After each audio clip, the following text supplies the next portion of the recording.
Beloved, welcome to episode 4 of The Frequency of Truth. This episode is essential because as soon as someone begins listening inwardly, a question inevitably arises. How do I know if what I'm feeling is truth or trauma? This distinction changes everything. So before we begin, let's create safety. Take a breath, feel the surface beneath you, let your nervous system know you are here, now, and supported. Truth never rushes, and trauma never heals under pressure. Section 1. Why this confusion is so common.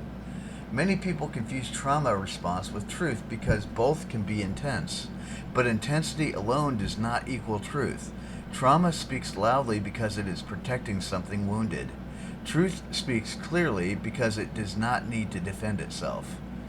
When someone begins to listen inwardly, trauma may rise first, not to mislead you, but to ask for care. Trauma often sounds like urgency, fear, contraction, black and white thinking, catastrophizing, self-blame, hypervigilance, and emotional flooding. Truth, by contrast, has a very different signature. Section 2. The felt difference between truth and trauma. Let's name this clearly. Trauma feels like pressure, alarm, narrowing, activation, survival energy, looping thoughts, and I must act now or something bad will happen. Truth feels like steadiness, grounding, expansion, clarity without urgency, calm even when the message is difficult, a sense of inevitability without force. Truth may not be comfortable, but it is not destabilizing. Truth may feel convincing, but it is destabilizing.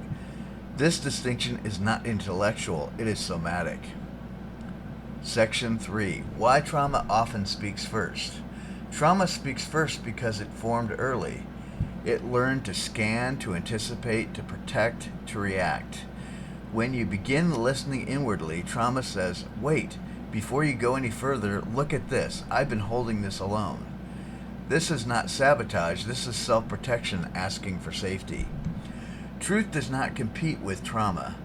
Truth waits until the nervous system feels safe enough to receive it, which means if you are dysregulated, overwhelmed, or flooded, you are not in truth yet, and that's okay.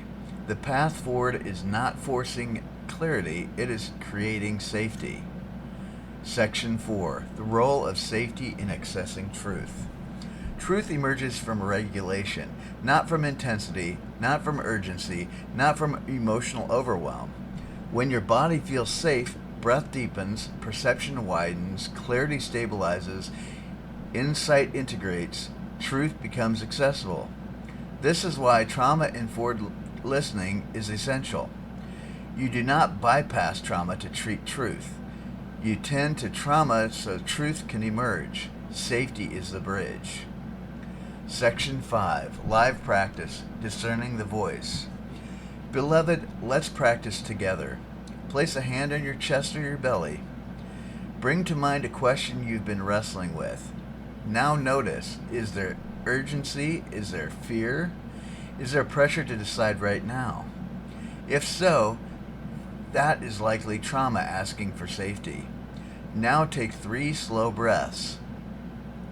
As you breathe, ask gently, what would feel supportive right now? Not what is the answer, not what should I do, just what would help me feel safe. When safety increases, truth begins to surface naturally. Notice what rises next. That is the difference. Section 6. Supporting safe embodiment.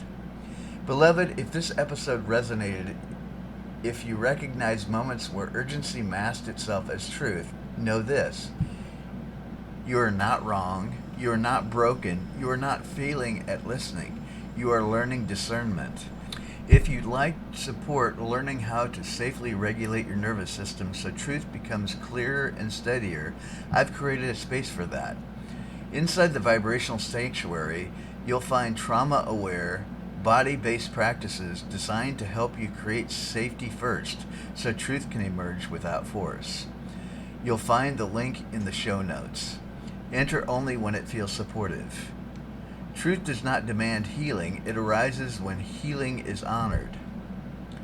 Section 7. what we carry forward. Episode 4 teaches us that not every inner voice is truth, but every voice deserves compassion. Trauma is not the enemy, it is the guardian of a wound. Truth is not urgent, it is patient. In episode 5, we explore the next layer. What happens when truth asks you to speak? Not loudly, but clearly. For now, stay gentle with yourself. Safety comes first. Truth follows naturally. Welcome deeper into the frequency of truth.